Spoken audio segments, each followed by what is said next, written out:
Welcome everyone, my name is Jackie Majerus. I am Executive Director of Youth Journalism International. We are so excited to be presenting this event tonight at the National Union Building here in Washington, D.C. It is my pleasure to welcome you and tell you just a tiny bit about Youth Journalism International, and then I will promise I will hand the microphone off to a younger person. Youth Journalism International, which started in 1994, is an educational nonprofit organization based in New England, precisely in the state of Maine, and it has students all around the world. We're very proud of the fact that we've never charged a student to participate in our program. We have published student work from every single continent, including Antarctica.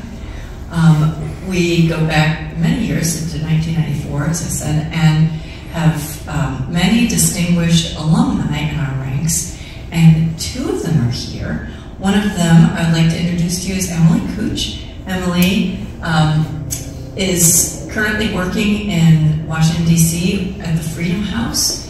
She is an expert on Eastern European relations. Yeah, we'll go with that. We'll go with that. She's wicked smart, as they say up in the part of the country where I live. And she's a lovely person, and she's doing great work at the Freedom House, and we're really proud of her. She is here on her own and not representing the Freedom House. And she is an alumni of YJI. And we have Arooj Khalid, who is one of our wonderful speakers tonight. And Arooj is a Malala Fellow, and she just, as I said earlier, she just got back she was just in New York City presenting to the United Nations on behalf of the Malala Fund. The United Nations Commission on the Status of Women. So proud of her. And she has many great things in store. She met Malala Yousafzai yesterday.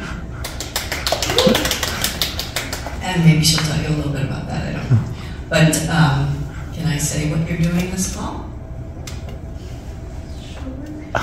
I'm just excited. Arooj is a Fulbright Scholar this fall. And to be determined where she will pursue her master's degree. I will not reveal that because I'm not 100% sure. But we're really excited that she's going to be here for a year. And students that we have here supporting us are Sarita Gandluri and Bailey Krulowitz and Liat Melise. And Bailey comes from Connecticut and Liat comes from Virginia. And Sarita, who you are going to hear from in just a moment. She's going to do the introductions. Sarita, I have to brag about you just for a minute. She is a page in the U.S. Senate, spending a semester working, fetching water and carrying messages for United States senators, living in the special place where they put the Senate pages. And she is making us very proud with this really impressive accomplishment. So thank you very much, everyone who's here. It means so much to us to have you here.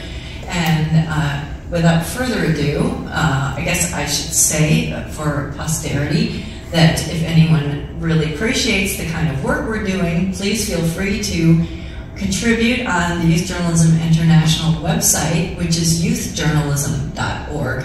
There's a donate button. It's tax deductible in the United States. Please give generously if you are able, and if you are not able, we totally get that. But Sarita, you should come up and introduce your friends. Come on. Okay. Come on. Okay. Okay. Here you go. Hi, I'm Frida and I'm 16 years old. I joined YJI in 2020, and I met the first person of these wonderful speakers that I met was Frida. We worked together writing a story for the sexual assault project we published in 2021. I got to learn a lot about her, and it was one of the most eye-opening experiences that I've had, especially working with her on the project and then talking to her about her life and the differences that we have, but the similarities we share, even though we're on opposite sides of the globe. And then I met Tanya and Arooj when we went to Istanbul last year in June. I love both of them so very dearly. I got so close to them that I call them my sisters now. I talk to Tanya almost every day. I incessantly bother her all the time. So Arooj does not get that privilege because I don't have access to a cell phone. But yeah, I love them very dearly. They're all so incredibly intelligent, and resilient, and strong, and they're not only people that I look up to, but people that I think everyone should look up to. They're beacons of hope, not just in my life, but I believe in the lives of so many other people who believe in freedom and peace and love for everyone. So I really hope you guys listen to what they say. I mean, I know you will, but like, they're so cool. I love them all. Yeah.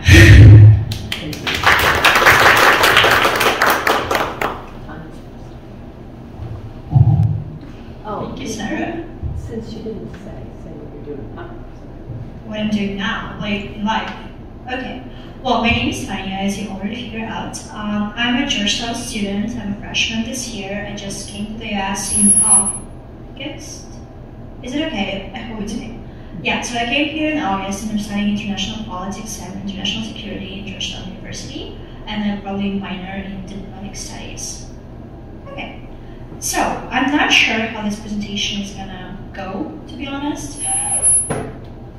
And I'm not sure why the mic makes this noise, but feel free to just stop me as I will be talking, because it's probably easier for me to answer the question than just like talking all the time.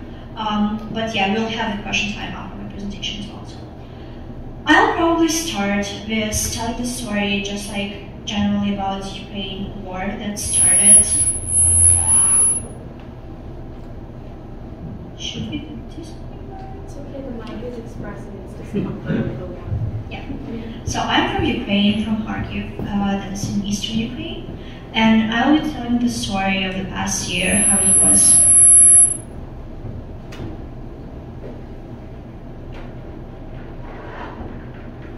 Should I continue speaking, or okay? I'm just like I don't like that.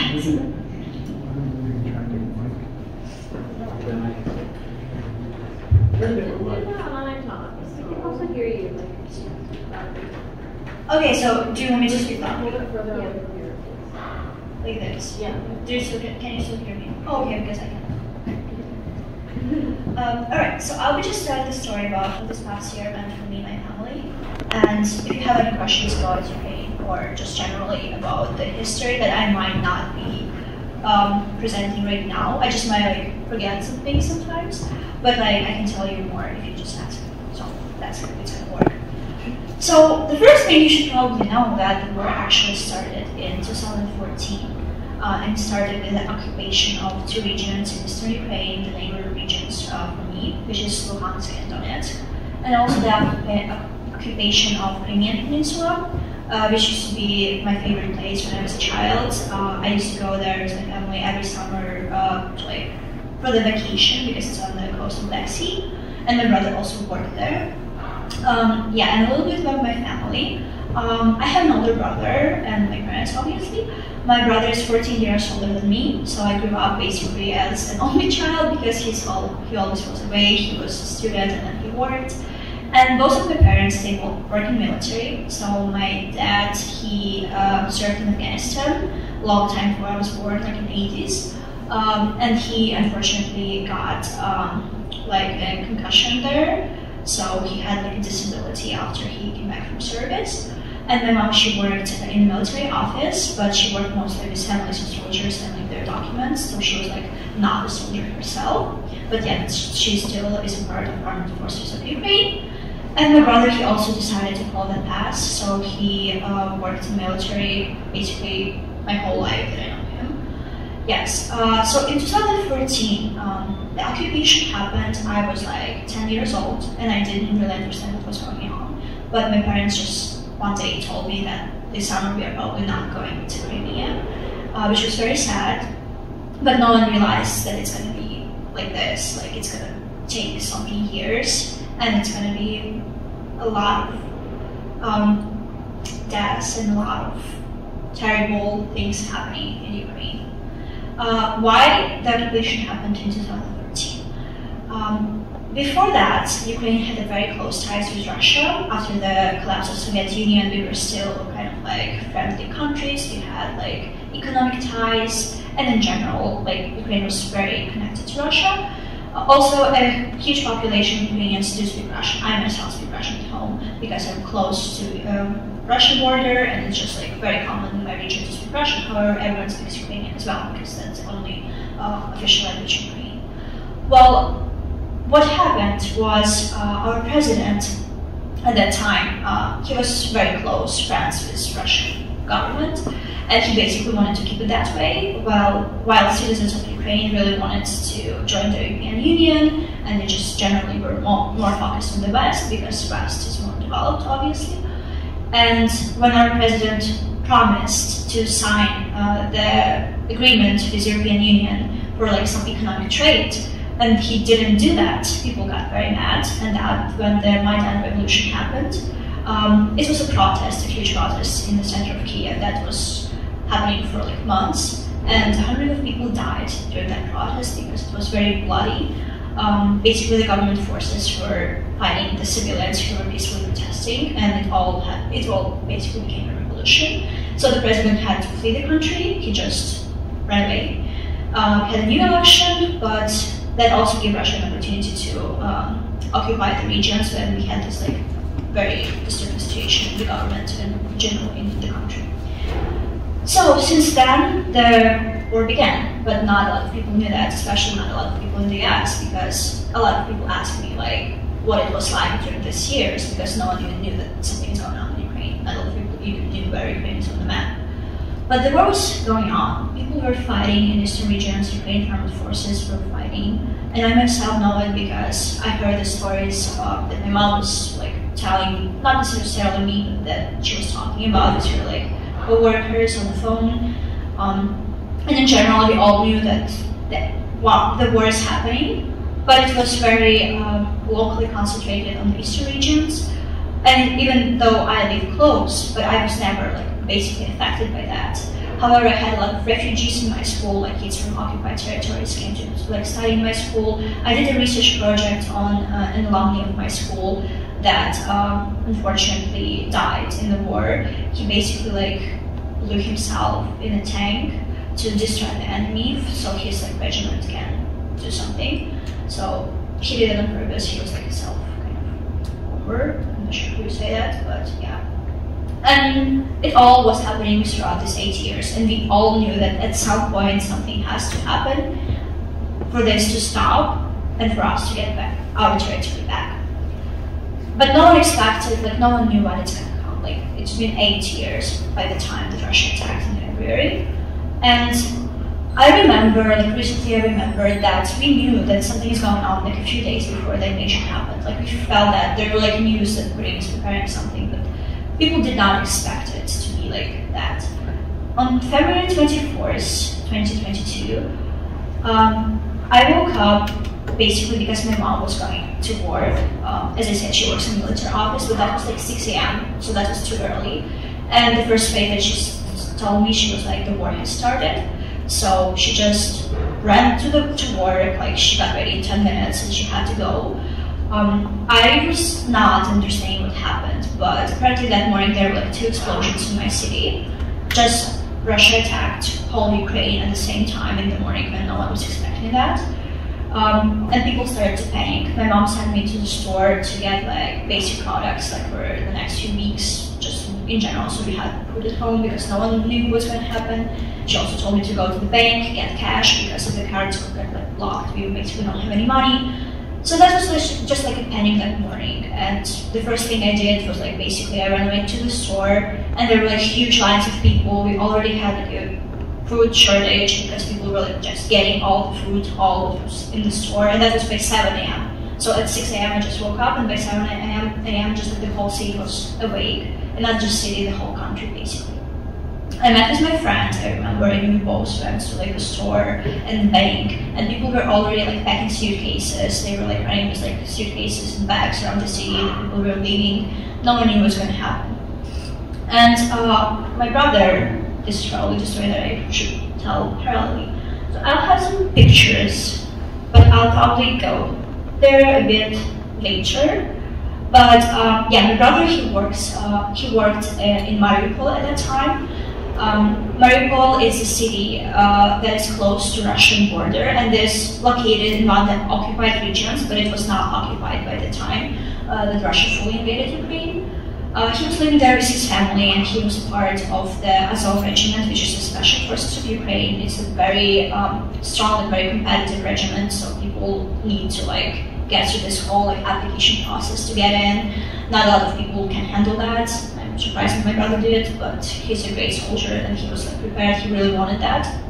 So just half a year before the invasion happened, him and his family moved to Mariupol with his two daughters. They were like 4 and 6 at the time. Yeah, they were 4 and 6 at the time, and his wife. So they were living normal life, happy family. He enjoyed his job a lot. He really liked it.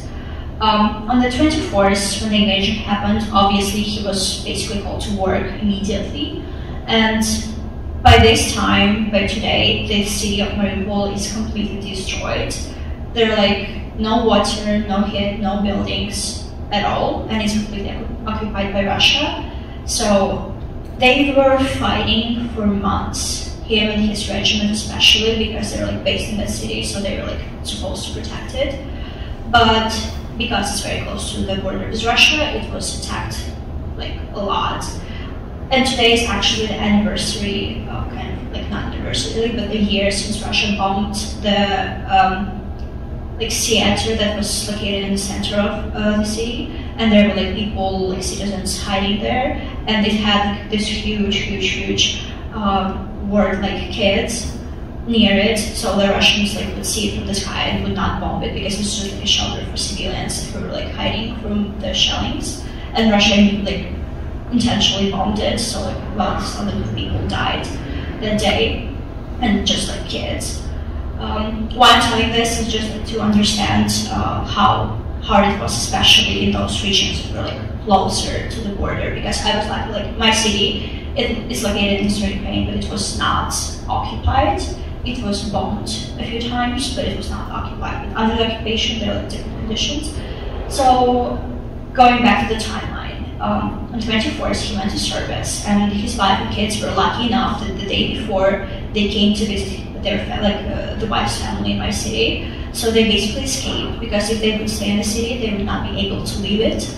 And as for now, no one knows how many people died during the occupation of the city. It's like tens of thousands of people. Kids, old people, military, just like people in total. And we don't have like resources or access to actually find the bodies. No one knows where they are because the city is still under occupation. Yes, so this is a picture of my brother when he was in service, basically. I'm not sure if you can see it. You can see it, right? I mean, yeah. It's okay. Yes, so it was like months already as he was fighting there, and it was like his last Instagram post that he posted. So you can see that obviously they had like terrible conditions there, but they were still fighting. And in May, so throughout February to May they were fighting, and in May they were ordered to like this, and like they were ordered to basically give up, and all of the soldiers were taken into Russian captivity. So currently my brother is a prisoner of war. We are not sure where he is, but he was taken to the Russians. He is alive, that we know, and that's already great.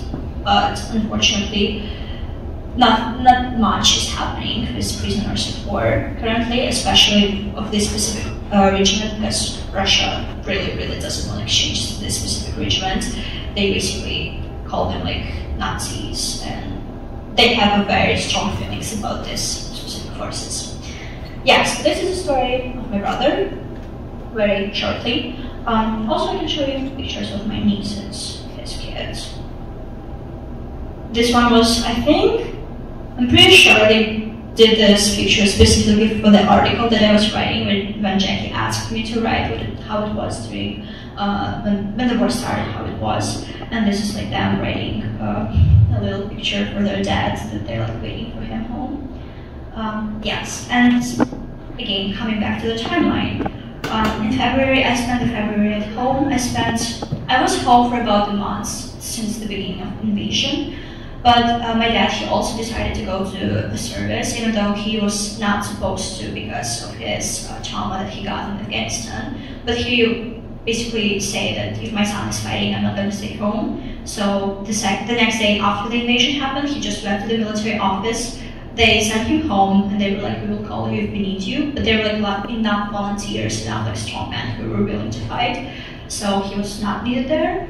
But then he came back home, and he just packed the bag, and he was like, I'm not going to be waiting for them to call me. So he went again, and they just took him. So this whole time he was fighting. I think he resigned like about a month ago because of his health problems. Again, he just kind of couldn't continue. But yeah, he was also fighting in like Bakhmut and very like bad places in this region that like currently are on fire, like basically. So yeah, and it was just me and my mom for a month. And my mom, since she also works in the military office, she worked without like any weekends. She had to be at work basically like every day, even longer than she normally worked. So she stayed there until like late night. And it was very stressful for her because I was there and I was like doing nothing basically. I was just at home taking care of my dog, but she was very concerned about me. I remember she told me that there are like specific groups of people in the city that like she got this information from somewhere that might be like targeting families of the military. So I was not allowed to go like out basically. She was like, just stay home, like walk the dog, but don't go anywhere else. And at some point, she just wanted to send me like somewhere a safer place. We don't have like really family abroad or anyone, so that was like not an option. We were not considering that option. But my brother's wife, she thought a few times about like going abroad with the kids because it was like safer for the kids, knowing what was going to happen next. And she tried to, but then she was like, I can't if my husband is in the military. And eventually me and my friend ended up going to Spain because I talked to my friend, she's like the same age as me, and we both were like we need to do something, like we need probably to like go because we can't really help much. There was like not much help from us, but at the same time I knew that if my parents like concerned, it would be easier for them if I would be just like in a safe place. They wouldn't need to like worry about me. So me and my friends, we went with this kind of like a program to Spain for refugees, but at the time we were 17, so we were minors, and we kind of didn't consider that because in Ukraine it works differently. When you turn 16, basically you can travel without parents' permission. Like you basically have quite the same rights as adults. A lot of kids just go to study in another city, and they just like basically do everything on their own. They don't really need parents' kind of like permissions for a lot of things. So that's how it is at home, but we didn't consider that it's not how it is like in European Union countries. When we came to Spain, we made up this story that we are all cousins because we were very scared that they might like just divide us and send us to different locations, which was very, very scary. And we don't speak Spanish, none of us. Like we just, I don't know why we went to Spain. That's not very smart decision, but we went there. We were placed in families that live in the same neighborhood, which was not bad, actually. But for me, it was very bad mentally. Like, I do regret going to Spain. I would rather stay home at the time, probably, because I was away from my family. I was concerned about them the whole time.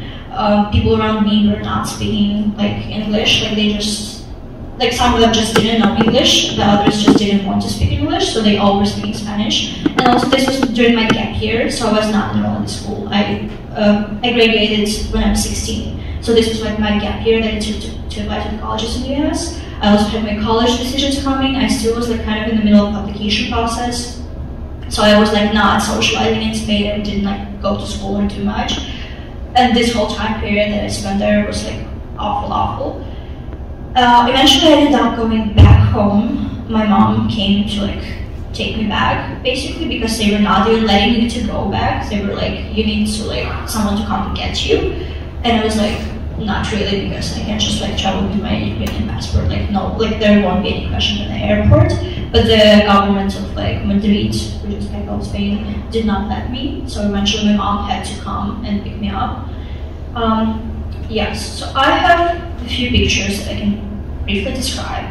This was as I was going from eastern Ukraine, from my city in eastern Ukraine to Spain, and this was on the train. So you need to understand that it was like middle of March and people were still panicking, and it was like evacuation thing happening. So there were like 3 trains that were taking people to like western Ukraine, which was safer, and they were like full of people. Like people actually couldn't even get in because there were like this huge lines. They were not taking men on the trains because there were not enough space for women and kids, let alone men. So like most of them just like stayed.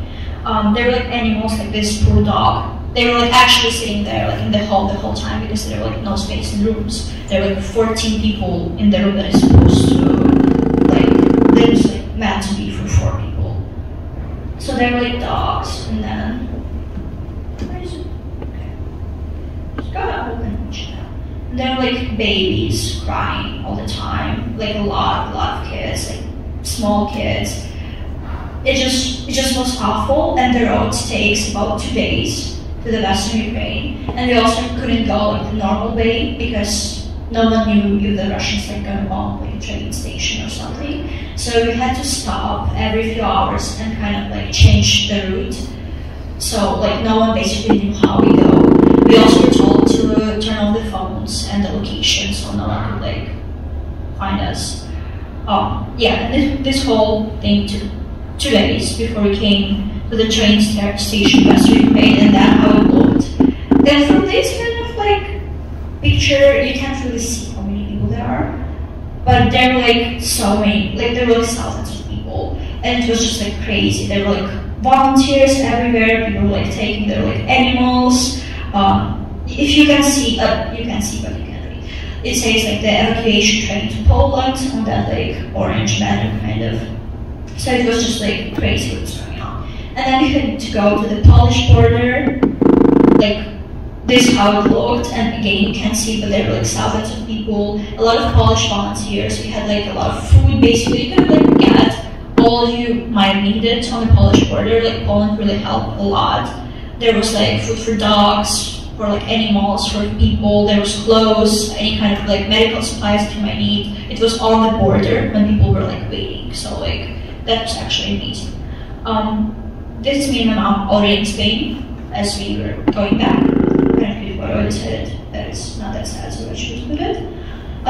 Yes, so I came back in May, and in May we found out that my brother was captured. So that was kind of like the time that I was lucky enough to spend with my mom. And it was also about the time that I got in Georgetown, so I had to start like my visa application process, which was also very fun because there are no planes in Ukraine, obviously, for obvious reasons. So I had to go to Romania. From Romania, I had to take a bus to Ukraine, and then I had to take a bus back to get my visa and spend some time in Romania. And the bus also takes 2 days. 2 days on the bus to Romania, and I also don't speak Romanian. That is not a very fun experience. But eventually, I was doing that, and then I was spending this time basically home. And I have some pictures from the city that I live near. So this is Kharkiv. I don't live exactly in Kharkiv, I live in the region. But there are some pictures. So this is like the banner that says like Kharkiv is like a hero. And on the back you can't really see, but there are like some destroyed buildings. You can see it better in this picture probably. So there are like no windows because of the explosions that were, and this is the city center. It's like basically the city center. It looked very, very, very scary. I think I have more pictures somewhere here. Yes. Wait. Yeah, so this is the place. I took this picture during the winter break, so you can see that the windows are kind of like closed. But this is basically a city administration that was also bombed, and it was like, it's the main building in the city basically. So it was just like very, very scary. Kharkiv got like bombed a lot during this time period. And I also have a couple of pictures. I mean, this is not very organized pictures, I'm sorry, but it's just some pictures that might help you understand a little bit. This is my brother also, when he was in the military. And there are pictures of my dad that he was sending me as he was in the military.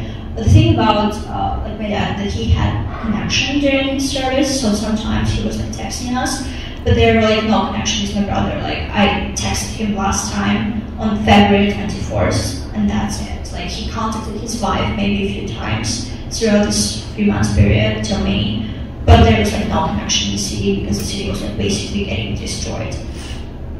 Yep. Okay. Yeah, and this is also my dad and his like friends in the military. He was taking a lot of pictures.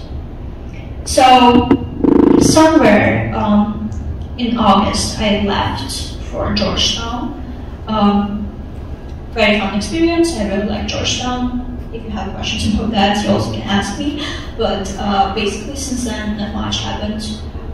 My dad was still fighting. My mom was still at work. But I did go back for the winter break because I really wanted to go home. And I took some pictures during the winter break. So this is Kharkiv metro station. And as you can see, like people still live there, people go to work, people study. There's no school, everything is online, and it's also hard because of the shortage of like electricity. Sometimes they turn off the electricity, so it's very hard to study, but people still live there. Yeah. And this is near the city center building, near the city administration, so they have like this like pictures, like basically you can see it. And then this is a picture that I showed Jackie and that impressed people the most. So that is like a rocket that Russia shot, and it did not explode for some reason, but it's like literally there, and it's, I mean it's like they say like nothing's gonna happen, it's completely safe, but it's just there as a kind of a monument, and people just don't take pictures with it all the time, and it's right in front of the city administration. So sometimes you just see these scary things, but you are like very used to this already. Like I'm just used to that. These are my nieces. Yeah, they look exactly like my brother, I think. The older one, she also just went to school this year, so she's in the 1st grade, but she can't study because there's no school. Everything is online. Not very fun. And this is pictures from my city already. I didn't include like very bad pictures of Kharkiv because I included only those that I took myself, so I didn't take like pictures on the internet, but these ones I took myself in my city. This was culture palace where were like all the like important events happening, like concerts. Also they had like the dance studio and some kind of like extracurricular activities for kids there. I went to dance there when I was younger. My niece went there for dance. And it was bombed basically by Russians a few months after the invasion started. It was completely new, it was completely renovated. They just finished the renovation in December, so like a few months before the invasion happened.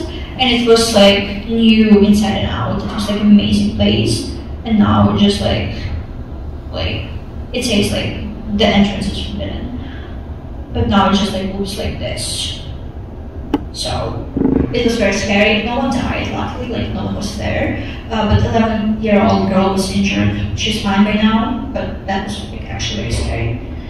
There's a picture of my dog, just like next to my dad's military uniform, and she's sleeping inside of my suitcase where I came from the break. She literally sat there the whole time. And this is a banner of my brother. My mom and his friends and his wife did that. And it was like, this picture was on a few banners around the city. It basically says that we are waiting for you at home. Yeah, and there's like, by now there's another banner already because this one was like kind of like destroyed due to the weather. But there's like another banner, and there are like banners all around Ukraine. You can see like different pictures of deceased soldiers, of the soldiers who are in captivity, of different regiments, like everything around Ukraine, in every single city, you'll see like flags, you'll see pictures of people, you'll see banners. That is like actually very, very impressive. Yes, so I think that was the most part that I wanted to tell you about my personal experience. I'm pretty sure that I covered most of the timeline that I wanted to, but I probably missed something. So, yeah. If you have questions, I would love to answer that.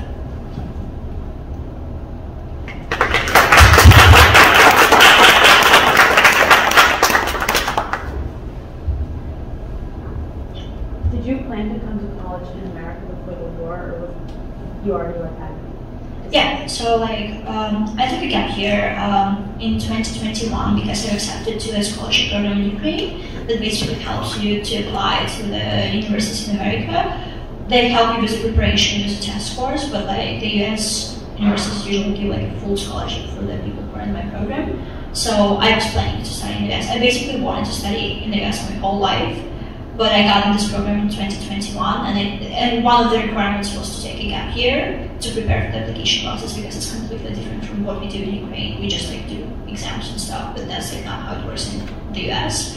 So I was planning to do that, but by the time war started, I was kind of still like in the middle of the application process. I was still like applying to some schools and like writing my essays, and I almost ended up in the university in Spain. Like I got in the university in Spain before Georgetown, but luckily I was accepted to Georgetown, so it worked out, and I came here.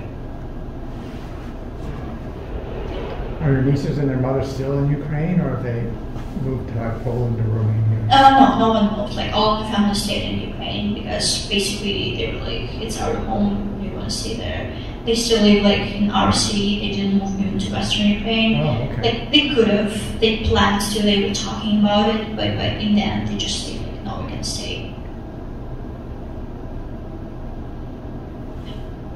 Is it safer to live in Kharkiv now as it was like in the beginning in terms of bombings? Now it is safer because when the war just started, it was very, very bad in Kharkiv. Like, Kharkiv is also, maybe it's easier if I open the map. Do you guys know more or less? Like, should I open the map? Okay, I can just... Open the map and repeat the question, please. Oh, okay. So I was asked if it's safer in Kharkiv now than it was before the invasion.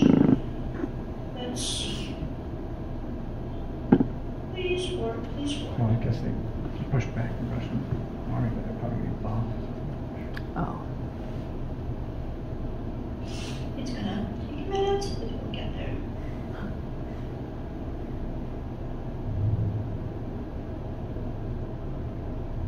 Okay, as it's loading up, I'll just talk.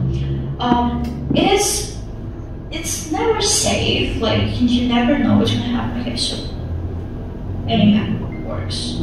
Just load. Please. Okay, I can just do it like that. I'm sorry, I have very poor internet connection, so restart again. So you see Kharkiv is like up there, like here. You can see it. And the border with Russia is very, very close. Mariupol is here, and it's occupied currently, but it wasn't before the full invasion, so it was not occupied in the very beginning in 2014. Because Kharkiv is so close, and it's also one of the biggest cities in Ukraine, it's like the third biggest city in Ukraine. It's a very well-developed city, it has like a lot of universities, a lot of students, so in general, it was a very important city for us and for Russians as well. So they started attacking it immediately when they invaded. But luckily, because armed forces were like preparing during this 8 years, like the forces were prepared, they basically were fighting for Kharkiv for a while, but they won. So like Kharkiv was not under occupation. It was like under very, very heavy shellings. Like a lot of people died, a lot of civilians died. A few districts were very, very like damaged. I had friends who lived there throughout this whole thing, and they filmed me like videos of these like sounds of explosions right next to the house. But a lot of people left, a lot of people still stayed. Now there are like not so many heavy shellings, and there's like no like ground operation, so there are like no occupation, so it is kind of safer. But at the same time, because it's very close to the border, it's kind of like you never know what's gonna happen next. So a few cities in the region, like somewhere here where I show, they were under occupation. Like I had friends who lived there, and they were like they didn't know what happened to their like loved ones, like their neighbors, friends, family, because they were like in the like shelter, like bomb shelters. They were like hiding from bombs all this time. We also had refugees from those cities, and my city is like right next to that. But we were just lucky that we were not occupied. So it's just like, you never know. It's like never safe. But now it's more stable, I would say, than it was in the beginning. That answers the question. Дуже дякую. Спасибо за презентацію. So I was like, if you're okay answering this question, I'd like to know how you found out that your brother was a prisoner of war. One of my colleagues is Ukrainian, and his brother also was taken as a prisoner of war, but he didn't find out for months. His brother just like disappeared, and they had to use their contacts to figure out what happened. Was it the same before? So it was kind of different from the Azov regiment because they were all together, so we kind of knew where they are. A lot of there are people taking as prisoners of war in different like regions of Ukraine when they fight, and yeah, people actually lose like the contact. They just like lose a person and don't know where they are, if they were like taken, if they were killed. Like you never know, or there's like no signal just because. For the Azov regiment, it was the regiment that was based in this city. They were just there, and we knew that they're all together. So from time to time, someone was just like saying like to their like wife, like me and this guy and this guy and this guy, we're like here, and that his wife was like telling everyone like she knew like they're all together. That's how they were communicating. But like sometime after, they lost the whole connection. Like the whole like mobile like connection was lost in the whole city.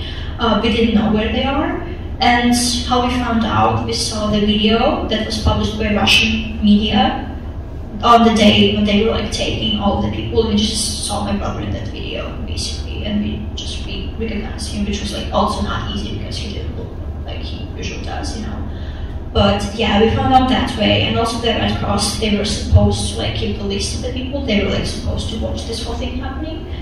Somehow they managed to lose my brother's data, like the information that he gave when he was because he was like one of the very last people to leave the plant steel where they were like hiding. That was like the only building that was like still more or less fine in the city by the time.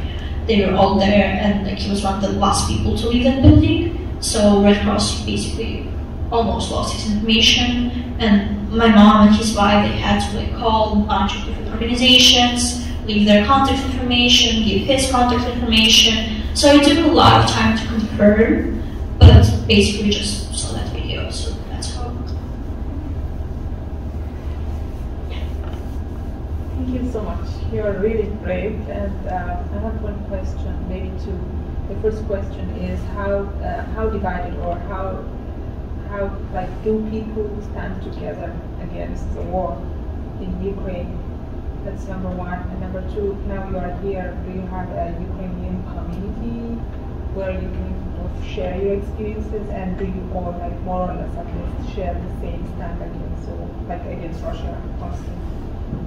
Okay, answering the first question, everyone definitely is like ready to fight. Like, people are very, very like inspired to fight for the country. It was maybe a bit different before the full invasion, like throughout these 8 years, because not the whole country was impacted. Like there were like people who were refugees from this region, and there were like soldiers who were sent to the region, like Eastern Ukraine, to fight. But everyone else was living their normal life, and they just kind of were not impacted. As the full invasion started and they started like bombing the whole city, it was obviously different. Like not the whole city, the whole country, but it was obviously different. And like now everyone just like is like everyone is against Russia. People started like speaking Ukrainian more. Like people just like switched to speak Ukrainian.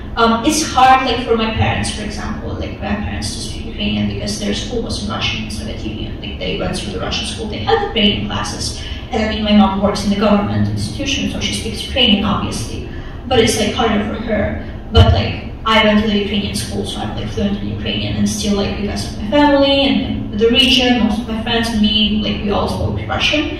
With the full invasion, people just switched to Ukrainian. They just refused, and it's just like the whole country is united as it never was. Like no one like wants to give up. No one wants to like negotiate about the land. Like there's like very clear that we want all the regions back. So people are very, very united.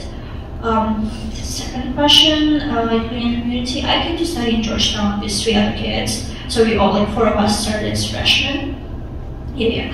And we do have like Ukrainian club. We have quite a few Ukrainian students, but we don't share like the same experience because I come from a military family, so my experience is different. But for them, like obviously they stand against the war and we are all united, but they just like came from a safer place, so it's a bit different.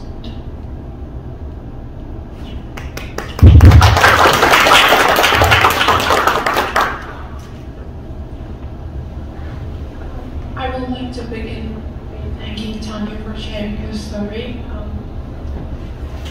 You have really facilities, and I hope to hear your brother's safe return home very soon.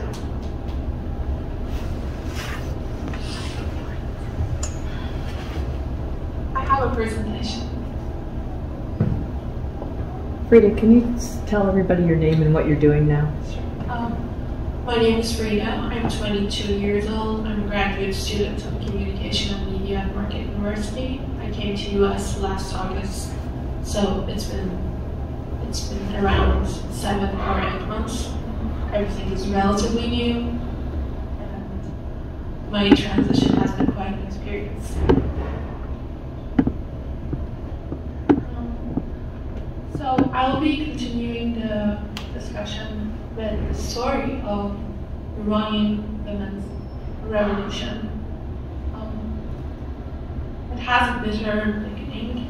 In September of 2022, a 20-year-old woman by the name of Zeinali died 3 days after she fell into coma following her arrest in capital by the Islamic Republic's morality police for improper hijab.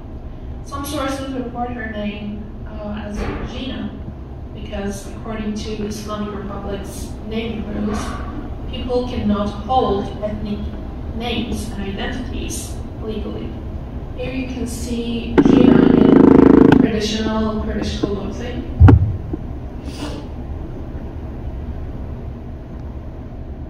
Two journalists named Nilufar Hamadi and Elaha Mohammadi, they managed to enter the hospital Gina was receiving treatment in the aftermath of the severe head trauma she suffered at the hands of the morality police. One of the journalists tweeted a photo of Amini's family grieving and embracing each other in the hospital, which quickly went viral along with her reporting on Amini's death. The journalists covering this story, they were arrested by security forces on September 21st. And the journalist's Twitter account, it was suspended with no explanation. You can see the two journalists who made the story. They're both detained since September. And you can also see the last pictures of Gina before her death. And this is the picture of her family grieving their daughter's death. According to Coalition for Women in Journalism, there are more than 40 journalists that have been detained since the protests broke out in September. And at least 38 of these female journalists have been arrested, which brings the total number of jailed journalists to 37. The Islamic Republic is the biggest jailer of female journalists in the world. In the months since Gina's death, these protests have grown into a steady revolution despite the brutal crackdown they have received from the Islamic Republic. There are multiple reports from different sources, from Euromonitor to Der Spiegel to Amnesty International, that at least 477 protesters have been brutally killed since September. And many more deaths are unreported or falsely listed under causes such as suicide or accidents. It's because the government arrests or kidnaps thousands, killing many without a lawful trial, and refuses to hand over their lifeless bodies to their families. And under this regime, media research and criminal investigations are significantly, they come with very serious consequences and risks for journalists, for activists, for lawyers, for anyone that's involved. And the government, named the Islamic Republic, they are responsible for all these crimes. Here you can see the daughter of one of the thousands that were killed by the Islamic Republic. She stands by the grave of her mother, and she refuses to wear the hijab. Now we know that this is a revolution, and it will take time. And it is going forward in a path that we cannot exactly foresee. We need support of the international community to continue our fight for freedom.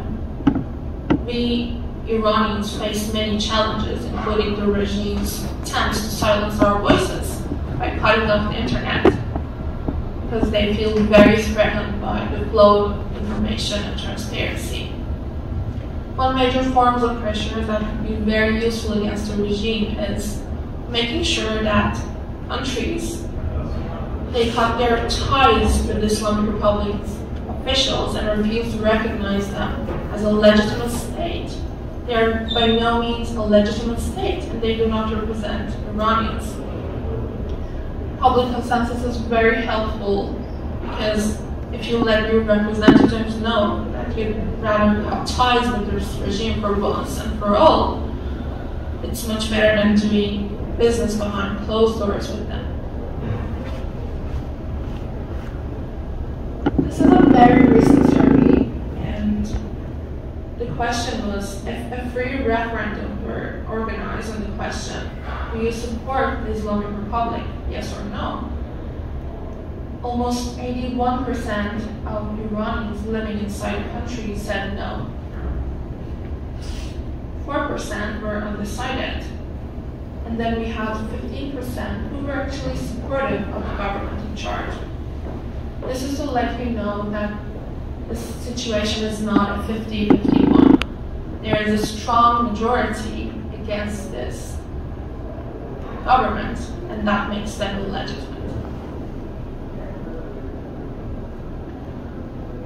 What we're fighting for, both inside and outside Iran, is very clear. We want a secular, pluralistic, democratic Iran, which is both great for the region and the world.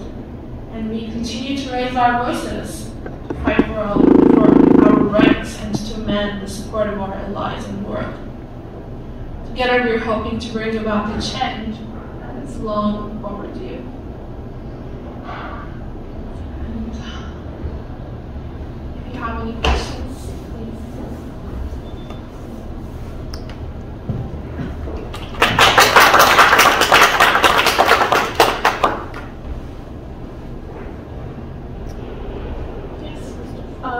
So, are the protests happening all across the country, or are they in Tehran only? No, they're very widespread in small towns, big towns, and people are very much united against what they want. And it's not just concentrated in one city or one town. If you're comfortable, could you talk about like your personal experiences as a liberal in Iran, like things you saw? This is a very broad question, and does anything that you think like might give us a picture? Can you repeat the question? I feel very strongly about this, but can you please narrow it down a bit more? Like, yeah. And what aspect? I mean, I suppose just like experiences you've had in relation to the Islamic Republic, and like maybe incidents you've run into, or like expressions of their regime, and how it's impacted your life. Well, it's present in every aspect of your life that you could possibly imagine. Books, music, any form of entertainment has to go through their filter to make sure that it complies with their laws. And there is no freedom of expression, no freedom of speech, and anyone who goes against their laws is severely punished, and the consequences are very dire.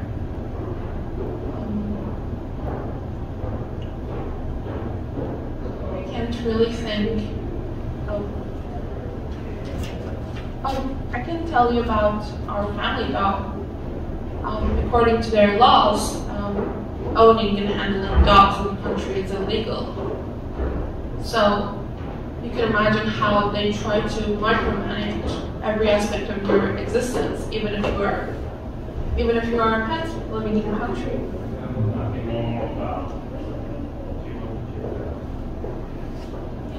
And I know, I read in the paper and stuff that there are demonstrations happening all over the country. Is there sort of an organized opposition, or is it just basically grassroots type of protests that pop up here and there at various times or for various reasons? And I know Tehran had been having basically nightly, but in the other parts of the country.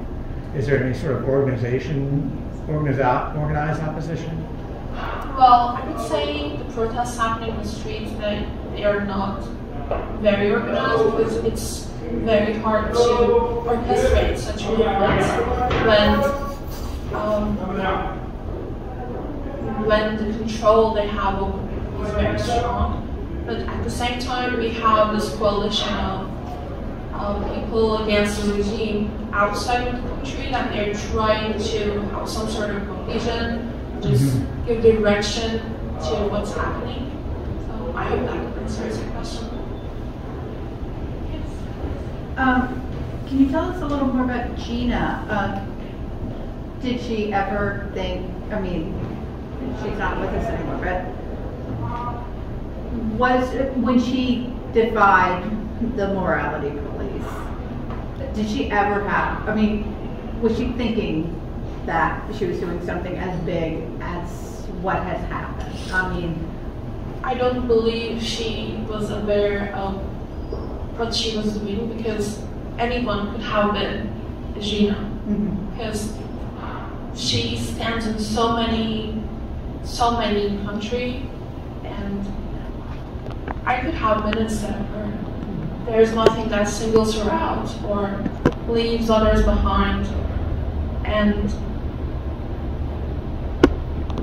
I don't think it was someone in particular that made her who she is. just a follow-up. If you were there now, back in Iran, would you be out without your hijab? And definitely, my mom and sister are. Are they? Okay. Yeah. I was going to ask also about your family. I would definitely follow them, because that kind of courage is something that gets shared around, and it just gets more and more when you see people around you, even if they are strangers doing it. It's a very strong sense, and I think it's very likely to find many forms in different individuals.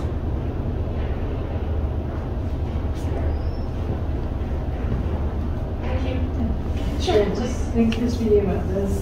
Just wanted to ask, since the beginning of the protest, has the situation escalated, or is it getting? Do you see any change in the government? It's become, an international issue. You've heard about it a lot. So, how do you feel about a change?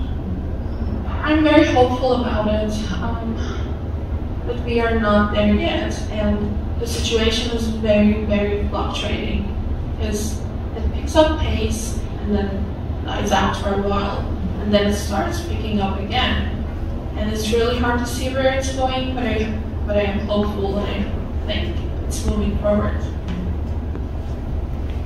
So the question of hijab, right? It is external, so it's visible, and we think that that can be a symbol of something. But what about other behaviors, right? People behave differently at home. Women may not be treated fairly at home and in other places at work and things like that. Those are not visible, like hijab is visible outside. So do you think that That is part of education, and that needs to change. Ultimately, that's what decides.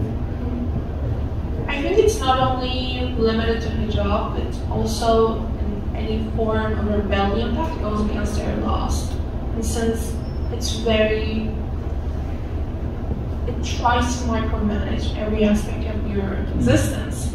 So I think it's not just a job, but it also includes any act of rebellion.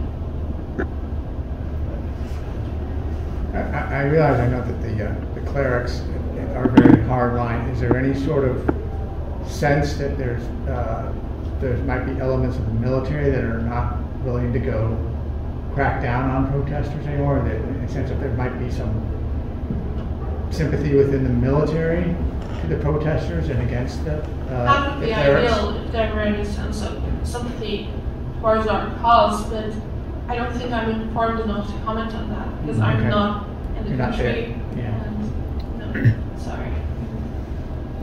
Now that you've lived in the United States for several months and you lived a lifetime in Iran, what are some of the daily things that you notice that are different for you as a young woman that you can do here, or some of the laws that we've talked about that are specifically aimed at women that limit their freedoms? And could you talk a little bit about that? I'm not sure.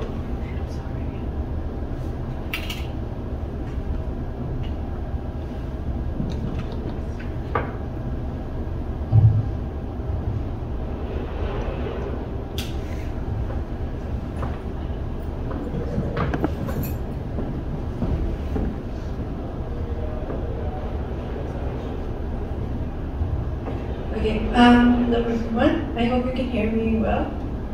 Okay, so as Jackie already introduced me, I'm Arooj Khalid. I'm from Lahore, Pakistan, and currently, I'll tell you what I'm doing, but I'm a climate education and girls education activist. So I try to convince people, governments, schools, that in order to one of the best solutions to climate change is to invest in girls' education, and then you should just invest in girls' education anyway.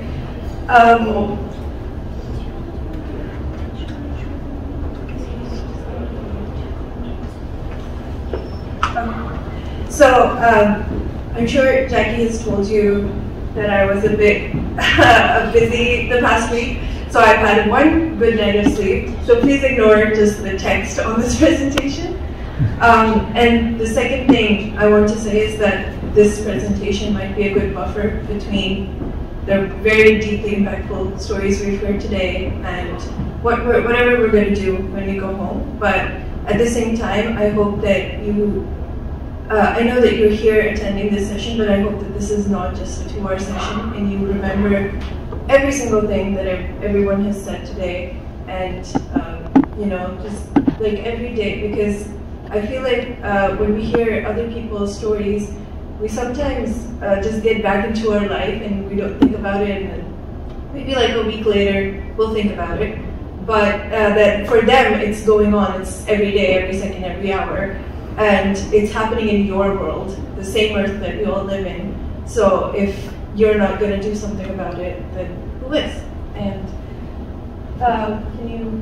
And also, if you don't know where to start, the easiest and the very good way to start is by donating to Youth Journalism International, because they literally do that. They help young people raise their voices. Okay, so this is starting from a little bit very beginning.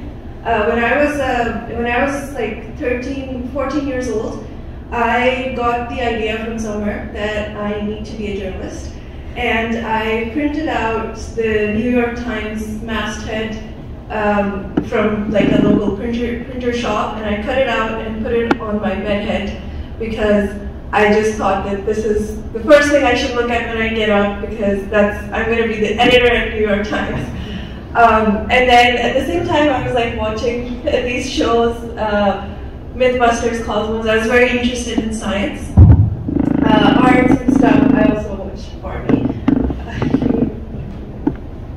Okay, so also when I was 14, since I had decided that I was going to become a journalist, I just Googled journalism, young people, youth journalism, I want to write. And then there comes Youth Journalism International website, and I was like, it's based in the US, why would they listen to me? But I sent them an email anyway, and I think they had this thing where you had to write about your hometown. And I wrote like a, 20-page essay, and I wrote it by hand. So I went to each of my English teachers in my school, and I asked them, please review this, I need to send this, I have to be a part of this organization. And they reviewed it, and then I typed it on the computer and sent it to Jackie, and it was 14th August, which is our Independence Day. And I got the email, and they were like, you're in! So I started my journey in journalism back then when I was 14, and at that time I didn't know, I guess somewhere inside there was a voice, but I honestly didn't think that anyone wanted to hear what I had to say, and it didn't matter. And I think that's often because of the way that adults and people around you react, because if you see the next slide, there was this girl called Saba, who worked in one of my relatives' houses, and she was 12 years old, I was 14, she was just 2 years younger than me. And when she started working in that house, we used to visit it a lot, and I asked my parents, and I was like, does she go to school in the morning and then come work? Like, isn't that too much for her? And they were like, no, she just works, she lives here. They were like so casual about it, like that's just normal. And I found it so weird because why is it, like at least even if she has to work, like she should go to school first. But to everyone around me, it didn't seem like anything out of the ordinary. And I didn't know what to do. And at that time, Jackie was very kind to me. I told her everything. And I was telling her about Saba, and she said that you need to interview her. So that's how I wrote this story, and I think every time I think about my journey with advocating for girls' education, I always think back to this article, and I think about how that, I mean, I'm sure there were thousands of other girls that I've met in my life, but it's just that how that one girl impacted me and how much it mattered to me, and that's how it all began. So when I went to university, I started volunteering for a bunch of places. I would go to NGOs and stuff and ask them, how can I help? I did like, I think a month, maybe 2 weeks in one, and then 2 months in another one. But everywhere I went, I just felt so uncomfortable volunteering for some of these organizations. Because especially so I started that journey by volunteering in girls' shelters, which were technically homeless shelters, but not all those girls were homeless. Their parents just couldn't provide for them, so they lived there. And the way that the staff and everyone in that institution would treat them, and the resources that were supposed to be for them that would never even get to them, it just made me really weird. And I felt like by volunteering there, I was, even though it was for the girls, the work that I was doing, but it still felt like I was sort of enabling the institution to do more bad things. So 2 of my other friends felt the same, and we started our own welfare community named Hassas. It's Hassas. So it was actually the same girls' shelter that I previously was about to volunteer for, and we told them that this is what's happening, and we just want to do some workshops with the girls and stuff. So we had more say or more control over what the workshops were about. And then we would ask the girls, what do you want to do? What do you need? And stuff like that. So it was very participatory. And that was also my introduction to working in schools and shelters and with younger girls and stuff. Next slide. And then, since I didn't forget about journalism, so I also interned at a couple of newspapers in Pakistan. They were pretty good newspapers, and I had a very, very good editor, which I'm still thankful for. But because every time I wrote something, like when I was at The Nation, I wrote something about like Rishta Andi and arranged marriages and how they, I forgot the how they objectify women. And my whole family was kind of very concerned about it, and they were like, "What are you doing? You can't, I'm not just, don't do it." And then when I was at Dunya News, I wrote this trilogy of articles that were kind of out there. They talked about stuff that's considered very taboo, but level by level. The third one was the most taboo. And then even my editor, like, he tried to edit it and send it over to be published, but the organization didn't let it get published, and they were like, "We can't publish this, and you have to change it."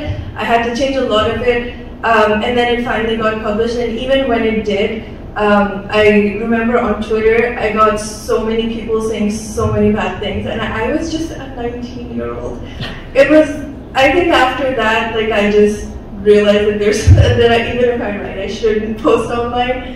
Go ahead. And then I went on Global U-Grant. It's a semester exchange scholarship by the U.S. Department of State, and I came here for 1 semester. And I finally met Jackie after, I don't know, 10 years of working together. Go ahead. I studied at Michigan State. And then when I graduated from my school in Lahore, I was studying sociology and education. So while I was, I'm sorry, I forgot that part, but while I was in the US, Jackie was kind enough to take me into a couple of schools. There were ones in Boston, and I went to the ones around my university and everything. And I just saw, like, I was very angry because the way that the teachers taught the students and the way their classrooms were arranged, the stuff that they were using to teach their students, I was like, what is this? This is public education. And it just made me very angry because I felt like something very vital had been taken away from me. And I went to a private school. My parents worked really hard to pay for it, make sure I had everything, and still my education was so bad compared to what any random person in the US is getting. And because I never thought that I would have a career in education, so it just completely changed my life. And when I went back, I started volunteering in spaces that were more education focused. So I joined this organization called Science Fuse. They promote STEM education for kids, especially girls. And I had so much fun there because we mostly worked with especially that's when the pandemic happened. So our entire work was in person, and I was the only full-time employee. So with the CEO, I had to rebuild the entire organization because we had to work online now. But the good thing about that was that we could reach anywhere in Pakistan now. So we could reach very, very remote areas. There was this one school in Khuzdar, Balochistan, which is a very, I don't know how to describe it. It's very far away and it's very hard to get to. And the people there are very conservative. So a lot of people don't send their daughters to school. We found this one person who had a school there, and she would go into the community and she would try to convince parents to send their daughters to school. And she had a lot of trouble doing that because they were not given resources, and they didn't have any support from the government. So when we started working with them, it was just for STEM learning. It was like a supplement to what they were already doing. But if you go to the next slide, our classes looked like this. We did experiments, it was exciting, it was fun, there were lots of colors. Students usually love chemistry experiments the most. But when those girls in that school did all of these experiments, something so weird happened. None of us expected that, it was the pandemic. We were just happy to still be an organization and not have died out. But then the next year, the principal of that school called us and she was like, you know what, this year I got so many people who want to admit their daughters to our school because they want them to be part of this program too. It had nothing to do with the education, but they were like, and another part of it was that since this was all online, we had to teach the girls how to use the internet. So a lot of them were not allowed to use phones by their parents, or the whole family just had one phone. And we had to, again, convince the parents, just let them use it for 1 hour per week. And we will be there, we will supervise everything, you don't have to worry about it. In the beginning, they were very not okay with it, they were uncomfortable, but some of them still allowed. I think there were 10 or 15 girls whose parents allowed them to use the phone because they couldn't meet in person. And by the end of that program, we interviewed the parents for the impact assessment stuff, and the parents were so happy. They were like, "Oh, she can like pay my bills now. I don't even have to go anywhere. She can do it online. She can do this online. She ordered this the other day. Like, it's so easy. I'm so glad that she learned it." And then the parents were talking to each other and telling each other about this new thing that their girls were doing. And so the other parents also got inspired, and they were like, "Okay, we need to send our daughters to this school as well." Next slide.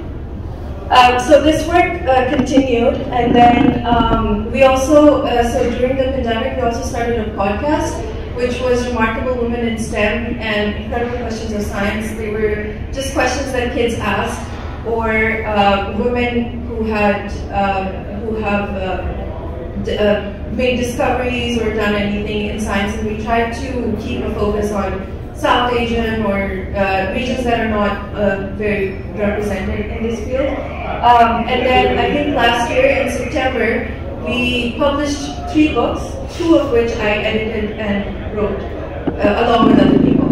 So those books got published, and then we distributed them in different schools. And then also, I think it was in April, I was featured in this book called Dare to Learn, The Power of an Educated Girl. It's a book published by HarperCollins India and Malala Fund, and it features 25 stories of 25 girl activists around the world.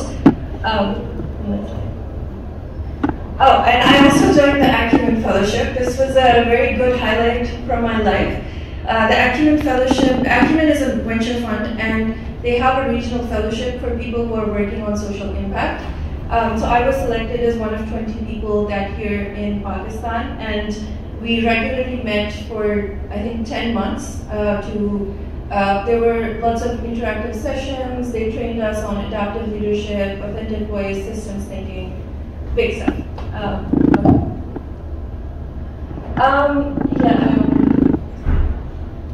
Okay, last week.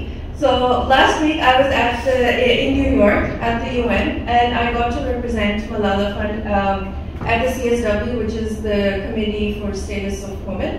And a lot of stuff happened. I haven't had the time to collect my thoughts, honestly, but this year it was very youth focused, because they have been trying to make it more youth focused for a while now, because they feel like member states don't listen to the voices of the youth. So this is the first year that they had an official youth interactive dialogue with the member states. So before this, the youth don't have any official event, they just do their own side events. That was very interesting to see, because I also met activists from all around the world. But eventually, before going to this conference, I always thought that I would eventually end up at the UN. But I think after this conference, I'm a little bit not so into it. And I don't know where it will lead me, but I think it's probably going to change, because in my mind, the entire conference was pretty, I wouldn't say useless, but in terms of what it was supposed to do, I don't think it did that. One of the biggest things that stood out to me, and that nobody talked about, even the people that I talked to didn't talk about it, was that this was like the Commission for Status of Women, and not one single person talked about what's happening in Iran, or Ukraine for that matter. So Iran was asked not to be part, the government was asked not to be part of this because of the stuff that's happening in that country. But I feel like the activists and everyone, and a lot of people couldn't get visas to be at this conference from around the world. So I think some of those things I've been able to tell you, but if there are any questions, I'm happy to answer. And I also met Malala yesterday. Oh. So that says Guftagu, which is a Urdu word for conversation. So I invite you to yours.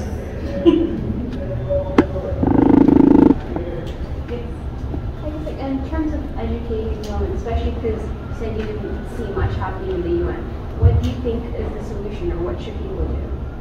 So again, I wish it was that simple, that we just had a solution and not. But I think one of the things that I found a lot of value in is listening to the girls. Not most of, but a lot of the work that we do happens in a way that people in this organization or NGO, rarely the government as well, they decide, okay, these girls are not going to school, this is what we should do to send them to school. But that's not, like, they are so far from the problem, they don't know what's actually happening in the community or with the girls. And I think that's why we really need to go there and ask the girls, what can we do for you or with you? And they are the ones who should be telling us what to do, not the other way around. I think that if everyone started doing that, that could lead us to the solution.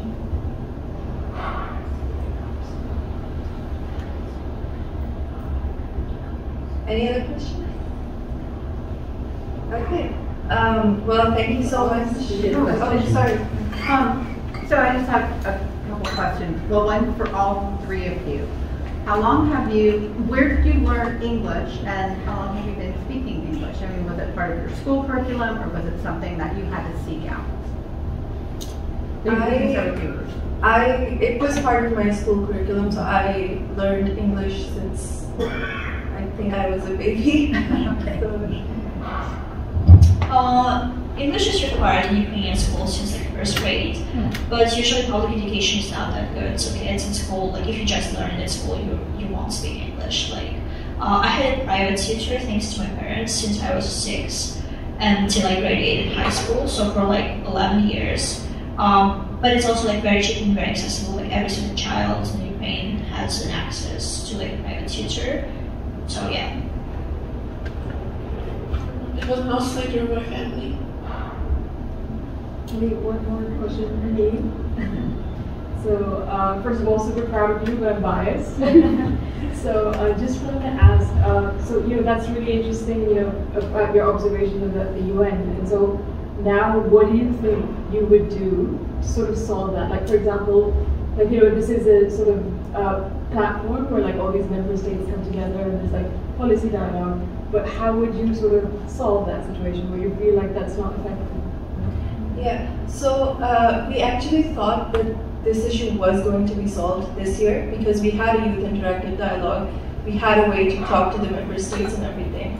And it went great. It was a good event. But one thing that I noticed, so one day before the interactive dialogue, we had a youth forum where it was just the activists and just the youth convening together and figuring out what we're going to say tomorrow and what we should do and stuff like that.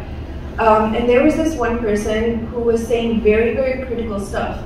And she was very articulate and she was like, this is wrong, this is not right, this member state needs to change their attitude and stuff like that.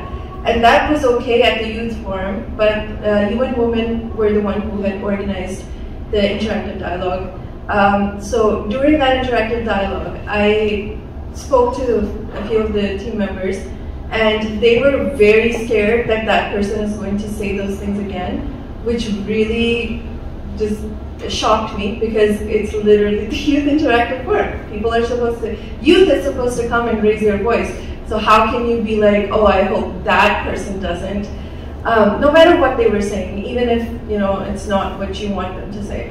But they shared that it was because it was the first time that they were able to have an official event and talk to the member states, so they didn't want to say anything against the member states because the next year they wouldn't come, because nobody wants to come to a place where they're going to be criticized. So that's like a huge other problem. I don't know where to go from here. Again, I don't know how to solve the problem, but I haven't really collected my thoughts. I'm just still shocked that like people aren't allowed to talk, and even in the Youth Interactive Forum in the UN. So like I'm just looking for the small glimmers of hope. But all the activists that I met and all the people that I met who are working on these issues in their communities, in their countries, on a very grassroots level, and even on the national and regional level, they are the ones who keep giving me hope, and seeing them work and hearing them talk. And then also, I was attending the Malala Fund's board meeting yesterday, which is how I also met Malala, and speaking to her and all the people on the board, that also gave me a little bit of hope.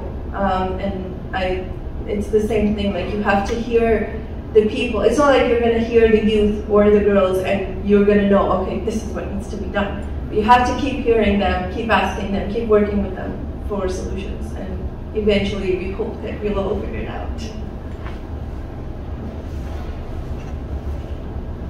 So this is for everyone, if I understand correctly, all of you have been to school in your native country as well in America, so I just want to know what the biggest tangible difference that you've seen between education in one country and America. That's a difficult question, because I didn't go to school in the US.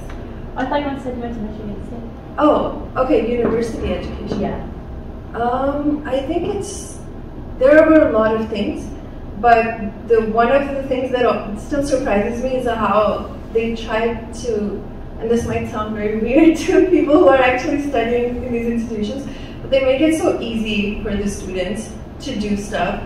They're like to live, I know it's not that easy, but when you compare it to what it is like in Pakistan, I feel like it's a huge difference. And then there are also, I feel like there is more of a sense of community among the people who go to a university, whether it's like clubs or sports or any kind of thing. I feel like that's somewhat lacking in my university, not in all of the universities. I did not go to university in my I know it's hard to compare because you didn't go to university, yeah. But just like, I guess just like in the way maybe education is presented or anything like about education in general. No, yeah, I mean, education in the US, both high school and like university, is different because I think I agree that it's like easier. It's like just back home we don't have like a choice, like we can't choose subjects. We have like 20 subjects in high school that we have to take every year, like literally 20 subjects. Here in the US, you can like pick 5 that you want. You can pick how hard they are, like the level. Back home is just like the same for everyone. The same in university. So when you enroll in the program, you enroll for a specific program. You cannot change it. You just pick your major right away and you study for 4 years. You have the same group of people. You all take the same classes. And it also kind of creates this community for you because all of you go through the same things. While here in the US, you kind of like choose your own path and it's more flexible to choose your program, which is like great because I enjoy like choosing my own subject. But at the same time, it's hard to find the community because of this like change of people. Every semester you have new group of people, new classes, and it's very hard to relate to some things if you just like have one class per semester with someone. It's like very hard to make friends. And like clubs, sports especially, it's a very big deal here. If you're not like in Georgetown, for example, but I think Georgetown has its own kind of weird community in a sense. But like if you're not in the club, you won't make friends. Like you, maybe your roommate, but basically you won't meet new people because that's the only way to make friends.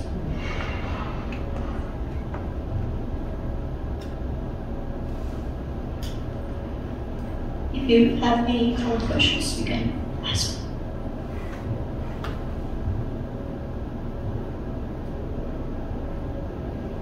If you don't, that's okay.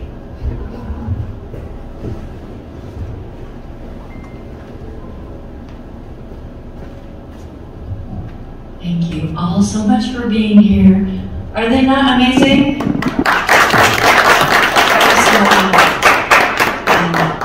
Since I was recognizing our alums, I just want to mention Arooj is in the back. He said there was some kind of an incident outside and it was hard. He was waiting to be able to get in. So welcome. I'm so glad you're here. Thank you so much. Thank you everyone for being here. This was wonderful. You guys did a great job. Thank you for putting yourselves out there, and I'm really proud of you.